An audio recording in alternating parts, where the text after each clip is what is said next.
Joint family में भी हो कि हम एकदम अकेले हो गए। बहुत सारा सामना करना पड़ा इस बीच में। बहुत सारे ब्लेम हुए कि आप कैरेक्टरलेस हो, आप ऐसे हो।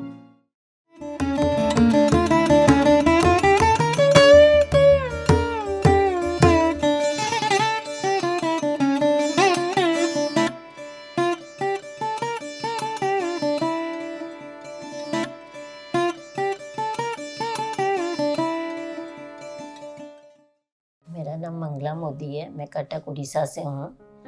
पितामह पत्री जी को मेरा कोटि कोटि नमन। मैं बर्मा में जन्म हुई थी। वहाँ मेरा बहुत ज़्यादा ही लाड था। 5 साल की उम्र में हम उड़ीसा आ गए थे। उड़ीसा के छोटे से गांव में मेरी पढ़ाई हुई। मैं वहाँ 10 तक पढ़ाई की थी और मैं बहुत आज़ाद ख्याल की थी और मुझे कोई चीज़ का बंधन नहीं था। पूरे दिन घूमना फिरना और मस्ती करना मेरा स्वभाव था, गाने सुनना। फिर मेरी 16 साल की उम्र में कटक में शादी हो गई। जब मैं यहाँ आई, यहाँ का माहौल एकदम अलग था। न हंसना, न बोलना, ज़ोर से बात करना, न बाहर जाना, न किसी से मिलना। खासकर मेरे हस्बैंड को बिल्कुल पसंद नहीं था कि मैं किसी से बात करूं या ऐसा कुछ बोलूं। तो मुझे बहुत बेचैनी होती थी। फिर मेरे पापा मिलने आए मुझसे, तो मैंने कहा कहाँ लाके छोड़ दिया मुझे, ये तो एक सोने का पिंजरा जैसे लगता है। बाबा ने कहा कि ये तुम्हारा भाग्य है, क्योंकि हमें बचपन से ही सिखाया जाता है लड़कियों को कि ये हमारा भाग्य है जहाँ हमें ले जाया जाए। फिर बच्चे हो गए, बच्चे थोड़े बड़े हुए। मेरे को ये सब पसंद नहीं आता था, बट कहीं जा नहीं सकते थे, किसी को बोल नहीं सकते थे। फिर धीरे धीरे चेंज आया। फिर ऐसा हुआ कि मेरे हस्बैंड अल्कोहलिक हो गए धीरे धीरे, तो माहौल और भी ख़राब हो गया। फिर कुछ साल बाद हमने जॉइंट फैमिली थी उसको छोड़ दिया। उनकी वजह से हम बाहर जाके 10 इयर्स रहे। उस 10 साल में हम लोग को बहुत प्रॉब्लम का सामना करना पड़ा, बच्चों को पढ़ाना, बड़ा करना। और इस बीच में मैं बहुत बीमार हो गई। मेरे ट्यूमर हो गया यूट्रस में। तो मैं 28 इयर्स की थी, तो मेरा ट्यूमर होने के कारण मेरी यूट्रस रिमूव करवा दिया गया। और छोटे छोटे बच्चों को लेके मैं पढ़ाती थी, मैं काम करती थी। ऐसा एक समय आया कि कुछ भी नहीं था। तो मैंने ट्रांसपोर्ट का काम किया किसी से मिलके। उसमें उनको कोई एतराज़ नहीं होता था, क्योंकि पैसा मिलना चाहिए, बस कुछ भी करो। लेकिन मैंने कभी ऐसे कोई गलत काम नहीं किया। ऐसे समय बीतता गया। फिर ऐसा हुआ कि हमें खाने भी नहीं था, तो हम फिर वापस घर आ गए जॉइंट फैमिली में। जॉइंट फैमिली में भी हो कि हम एकदम अकेले हो गए। तब तक बच्चे थोड़े बड़े हो गए थे, बेटी की शादी हो गई थी। और ऐसा माहौल था कि मैंने बेटी की शादी भी 16 साल में कर दी।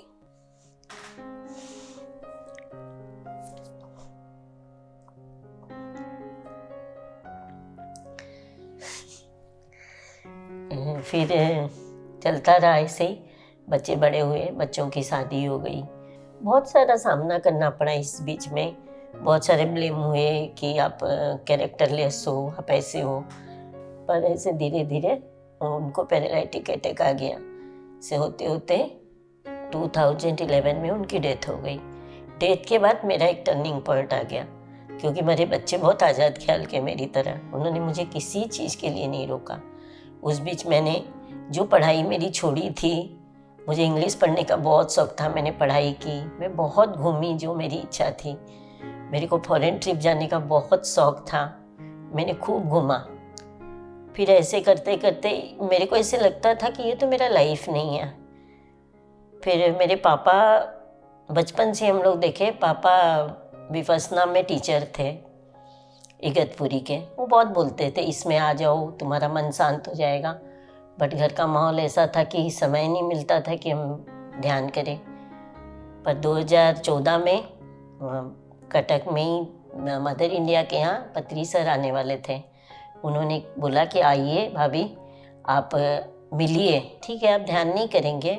मुझे ऐसे लगता आंखें बंद करके नहीं बैठ सकती मैं गई वहाँ पे उनके साथ ध्यान करने। पता ही नहीं चला 1 घंटा ध्यान हो गया। उठने के बाद बोले बात करने के लिए। मैं सोची क्या क्वेश्चन पूछें, मैं तो जानती भी नहीं हूँ। मैं ऐसे सोचती थी ये कोई बाबा बाबा होंगे, ऐसे ही करते होंगे। जब वो ध्यान करा रहे थे, वो बांसुरी बजा रहे थे, मैंने धीरे धीरे आँख खोल के देखी, मुझे लग रहा था सीढ़ी बज रही होगी, ऐसे बैठे होंगे सब, ऐसे ही पागल है। बट देखी कि वो सच में बजा रहे हैं। फिर मैंने आँख बंद किया, ध्यान किया, रूम में गई तो पूछे कुछ बोलना है? बोली नहीं नहीं, मुझे कुछ नहीं बोलना, आपको अगर कुछ बोलना है तो आप बोल सकते हो मुझे। ना कुछ नहीं बोलना, बस ध्यान करो। आ गई। उसके बाद मुझे ऐसा नशा हो गया ध्यान का, तो मैं योगा करती थी। मेरे को ऐसी प्रॉब्लम आई, थायराइड, ब्लड प्रेशर और डायबिटीज़, साइटिका एक साथ आ गया। मेरा वज़न 15 केजी बढ़ गया अचानक से। तो सब बोले योगा करने से ठीक हो जाएगा। मैंने योगा ज्वाइन किया, तो योगा से मुझे काफ़ी फ़र्क पड़ा। फिर मैं ध्यान में लगी। वहाँ 4 दिन हम क्लास करके आते थे और 2 दिन पिरामिड में मदर इंडिया के यहाँ ध्यान करते थे। वहाँ मैंने हरीश भाई मिले, कांता दीदी मिली। इन्होंने बहुत बोला आप ध्यान करते रहिए भाभी, आपको बहुत अच्छा लगेगा। और इन्होंने मेरे साथ बहुत ध्यान किया। 40 दिन का ध्यान हम घर घर घूम के करते थे हरीश भाई के साथ, कांता दीदी के साथ। लोग बहुत मजाक उड़ाते थे, पता नहीं ये पागल है, आ जाते हैं रोज़ शाम को। उनको हम लोग बोलते थे 5 मिनट बैठिए, 10 मिनट बैठिए, ऐसे करते करते 1 घंटा हो जाता था। बहुत उस रास्ते में बहुत सारी प्रॉब्लम आई। उसके बाद पिरामिड वैली जाने का मन किया, तो मैंने बोला कि मेरा बहुत मन है। तो बच्चों ने बोला हाँ ठीक है, ओके, आप जा सकते हो।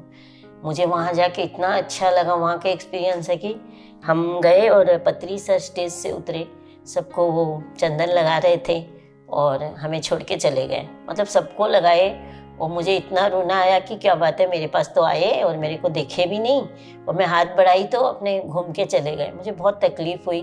कोई बात नहीं, कल देखेंगे, आज तो पहला दिन है। फिर दूसरे दिन गए तो सबसे पहले उतर के उन्होंने मुझे ही चंदन लगाया और गले लगाया, हैंडशेक किया। मुझे बहुत अच्छा लगा। मैं एक अंदर से ऐसे लग रहा था कि मैं शायद इसे ही ढूंढ रही थी, क्योंकि ध्यान के बारे में जानते थे लेकिन इतना सरल होता नहीं जानते थे। वो मौन रहना, 12 दिन तक विपस्सना में जाके, वो सब मेरे से नहीं हो सकता। उन्होंने सिखाया अपने परिवार वालों के साथ रह के, उनका साथ दे के, उनके बारे में जान के, तकलीफ़ आराम, फिर आप ध्यान करो। तो मुझे बहुत लगा अच्छा कॉन्सेप्ट। फिर मैं ध्यान करती रही और मैं घर पे भी ध्यान रखती थी 40 दिन का, घूम घूम के भी ध्यान करते थे। फिर हम ऋषिकेश में ध्यान कुंभ हुआ, उसमें भी गए। वहाँ बहुत लोग मिले, इतना अच्छा लगा कि रियली ये ध्यान पहले क्यों नहीं मिला मुझे। मैंने अपने जीवन में इतना खोया, शायद ये पहले मिल जाता तो हम समझ जाते। मेरे में जो डर था इतने साल का, 34-35 ईयर्स का, वो निकल गया पूरा। मेरा खुद का कॉन्फिडेंस जाग गया कि नहीं, मैं कुछ कर सकती हूँ। और मैं थोड़ी स्वार्थी भी बन गई। अब मेरा ऐसा है कि मुझे कहीं जाना है, ध्यान में जाना है, कुछ भी करना है तो मैं जाती हूँ। घर पे कुछ भी काम हो मैं 4 बजे उठ के कर लूँगी, बट मैं ध्यान में जाऊँगी। तो सब जान गए कि नहीं ये तो नहीं मानेगी, तो चलो अपने ही मैनेज करते हैं। आजकल वो लोग ही कॉम्प्रोमाइज़ कर लेते हैं, ओके आप जाइए हम देख लेंगे। तो और मेरा पूरा परिवार ध्यान करता है। एक बोलते हैं ना, एक बीज डलता है तो पेड़ बहुत अच्छा होता है। मैं ध्यान करने लग गई। मेरे बच्चों को पहले तो लगता था क्या बात है, ऐसे क्या मिलता है माँ को, तो मैं बोलती बहुत अच्छी नींद आती है। हम लोग ऐसी सिचुएशन में थे कि 0 हो गए थे, और उसके बाद धीरे धीरे उठ के आज भगवान की दया से सोचो, सर की दया सोचो, आसमान छूते हैं, ऐसी हालत है। तो बच्चों को भी कॉन्फिडेंस आ गया कि हाँ कुछ तो अच्छा होता होगा, माँ बोलती है। तो उन्होंने भी ध्यान करना शुरू किया, उन्हें भी अच्छी नींद आने लग गई, उनको भी बहुत शांति मिलने लग गई। और उनको ऐसे लगता था आज जो थकान है वो मिट जाती है। वो जब घर आते मेरे 10 मिनट बात करते, उनको बहुत अच्छा लगता, हाँ कुछ अच्छा बोलेगी। और पहले बच्चे बिल्कुल बात नहीं करते थे, घर का माहौल ऐसे था, उन्हें ऐसे लगता था हमारी माँ ही सारी गलत है। लेकिन अब ऐसा हो गया है, बच्चे इतना मतलब इज्जत करते, इतना प्यार करते हैं। मुझे ऐसे अब महसूस होता है जीना सीख गए, अब मुझे जीना है अपने लिए। अभी तक तो हम परिवार के लिए ही जी रहे थे, लेकिन आज हमको ऐसे लगता है कि अब मुझे मेरे लिए जीना है। और मैं ध्यान कराती हूँ। एक दिन ऐसे बैठे बैठे सोचे क्या पता इसी में ही चला जाएगा पूरा जीवन मेरा। तो अचानक से कांता दीदी का फ़ोन आया, भाभी ऐसे मालकानगिरी के कुछ आदिवासी लोग हैं, उन्हें उड़िया में ध्यान करना है। अच्छा दीदी आज ही मैं सोच रही थी मेरा जीवन क्या ऐसे ही बीत जाएगा, चलो ठीक है। उनको मैंने ध्यान कराया, उन्होंने 1 हफ्ता ध्यान करके बोला दीदी हमें आपसे बात करनी है, क्योंकि हमारे यहाँ जूम नहीं आ सकता है, बहुत छोटी जगह है। तो आप हमें एक वीडियो कॉल कीजिए। एक है उनके यहाँ सुजाता, उनके पास मोबाइल है अच्छा, तो जूम में बात की, उन लोगों को इतना अच्छा लगा। आज वो रोज़ 1 घंटा ध्यान करते हैं मेरे साथ। और आज से उन्होंने वहाँ पास में एक रायगढ़ा बोल के भी छोटी जगह है, वहाँ भी ध्यान शुरू किया है। मुझे इतना अच्छा लगता है उन लोग को ध्यान करा के। ऐसे लगता है अपने माहौल में ध्यान कराना बहुत आसान है, क्योंकि यहाँ तो सब जानते ही हैं ध्यान के बारे में, पर उनको ध्यान कराना, उनमें जो मिठास है, उनमें जो खुशियाँ हैं, वो कहीं नहीं मिल सकती है। जैसे लगता है छोटे छोटे बच्चे आपके सामने बैठे हैं। और इतना होता है आजकल, तो मेरे घर में छोटे छोटे 3 बच्चे हैं। समय हो जाता है 7:30 बजने में 5 मिनट रहती है, बोलते दादी माँ आपका टाइम हो गया, आप छोड़ दीजिए सब, कान में लगाइए, जाइए, आपका ध्यान का समय हो गया। मतलब इतना अच्छा सब घर में सबको अवेयरनेस आ गया कि हाँ इस टाइम में ध्यान करना है। तो हम लोग उसी समय में अपना कुकिंग काम, घर का काम सब फिनिश कर देते हैं और ध्यान करते हैं। और जब जैसे पूर्णिमा ध्यान, अमावस ध्यान हम लोग सब एक साथ करते हैं। कभी ग्रहण होता है तो हम लोग पूरी फैमिली मिलके 1 घंटा ध्यान करते हैं। बहुत अच्छा लगता है, घर का माहौल भी चेंज हो गया है। घर में अब कोई ऐसा टेंशन नहीं लगता है। और मुझे तो ऐसे लगता है मेरे जीवन में और कोई चीज़ की ज़रूरत नहीं, मुझे इसमें आगे जाना है, बहुत आगे। सारी दुनिया को ध्यान सिखाना है। मैं जिसको मिलती हूँ मुझे ऐसे लगता है मुझे उसमें कोई कमी नहीं दिखती है। मुझे लगता है दुनिया में सब बहुत अच्छे हैं। बोलते हैं मुझे कि तुझे उसमें कुछ नहीं लगा, सबके साथ बैठ जाती, मुझे तो उसमें कुछ नहीं लगता। वो आदमी बहुत अच्छा है, क्योंकि हमारा मन अच्छा है तो हमें सामने वाले सभी अच्छे लगते हैं। उसमें बुराई ढूंढने की कोई ज़रूरत नहीं है। फिर जाने के बाद ध्यान महाकुंभ में मैंने कुछ बुक्स खरीदी, बुद्ध मनो, आत्मा की यात्रा और बाग क्षेत्र। अभी मुझे तुलसी दल, अब मेरा आदत था कुछ भी बोल देती थी किसी को, मजाक में बोलो, मैं नहीं समझ पाती, सामने को शायद हर्ट हुआ क्या हुआ। लेकिन जब मैं बाग क्षेत्र पढ़ी पत्री सर की, तब मुझे पता चला मेरे बोलने में भी कमी है, क्योंकि मैं किसी को जो बोल देती हूँ, मैं तो मजाक में बोलती हूँ, उसे बहुत हर्ट करता है। अब मैं सोचती हूँ पहले बोलने के कि नहीं, ये चीज़ इस जगह बोलने की नहीं है। ठीक है, किसी की गलती भी है तो समय आने पर हम उन्हें बोल सकते हैं, लेकिन उस जगह बोल के ऐसे उसका अपमान नहीं कर सकते हैं। बच्चों को भी अपने इग्नोर करते हैं कि किसी के सामने डांट देते, कुछ नहीं, उनको भी डांटने का नहीं है। उनको भी ऐसी जगह डांटो जो आपको समझ सके। 10 आदमी के सामने डांटने से जिस तरह अपने हर्ट होते हैं ना, वो भी हर्ट होते हैं। तो सभी का ख्याल रखते हैं, बहुत अच्छा लगता है। मुझे ऐसे लगता है मेरी लाइफ में जो मैं चाहिए था सब मुझे मिल गया, सब चाहतें पूरी हो गई। अब तो सिर्फ यही चाहत रही है कि ध्यान कराऊं और खूब घूमूं।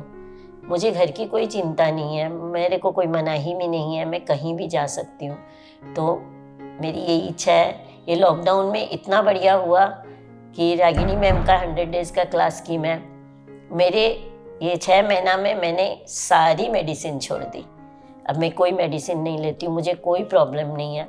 ऐसे जो बैठी हूँ मैं 10 मिनट भी नहीं बैठ सकती किसी के सामने, मेरे को इतना पेन होता था, मैं जगह ढूंढती कि मेरे को बोले लेट जा अभी।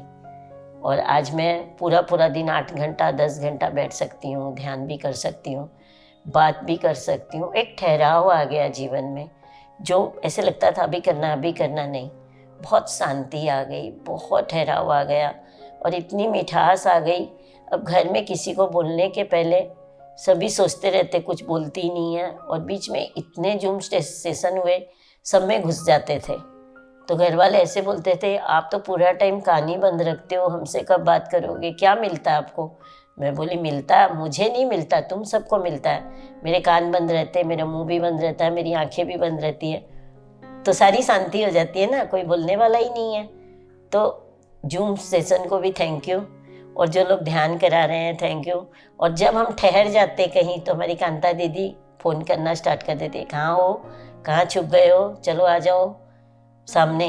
तो हर समय कोई ना कोई को भेज देते हैं कि हाँ हमें आगे लेना है, हमें धक्का मारने के लिए। अब ज़रूरत नहीं पड़ती है धक्का मारने की, हम खुद ही जानते हैं कि हमें ध्यान करना है। और अभी भी पत्री सर आए ही थे नवंबर में, बहुत अच्छा लगा उनसे मिलके। और उनसे मुझे बहुत डर लगता था, लेकिन कि पता नहीं, सब बोलते हैं कि थप्पड़ मार देते हैं। नहीं, थप्पड़ वप्पड़ नहीं मारते। मदर इंडिया बोली नहीं, कुछ नहीं करेंगे, आप एक बार आके तो देखो।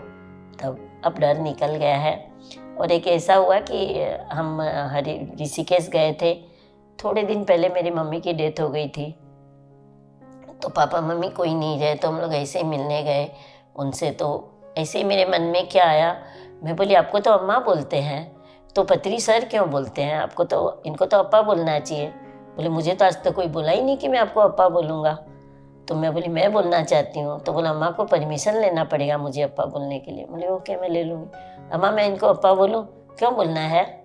बोली मेरे अप्पा, मेरे मम्मी पापा कोई नहीं, मैं चाहती हूँ कि इनको मैं अप्पा बोलूँ तो मेरे अंदर से पूर्णत्व तो आ जाता है। और मैं आज भी सुबह उठ के जैसे ही उठती हूँ हाथ जोड़ के बोलती हूँ अप्पा मैं आज का दिन बहुत सुंदर है मेरा। तो रियली मेरा दिन बहुत सुंदर जाता है। हर चीज़ में ऐसे लगता है सब बहुत अच्छा है और भाग्य कुछ नहीं है।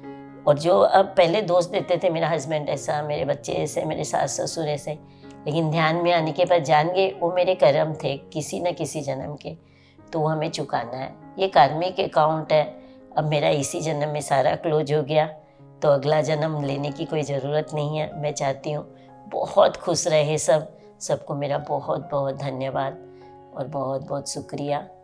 सभी ने मेरी बात इतनी शांति से सुनी, उसके लिए आप लोग का बहुत बहुत धन्यवाद। Thank you.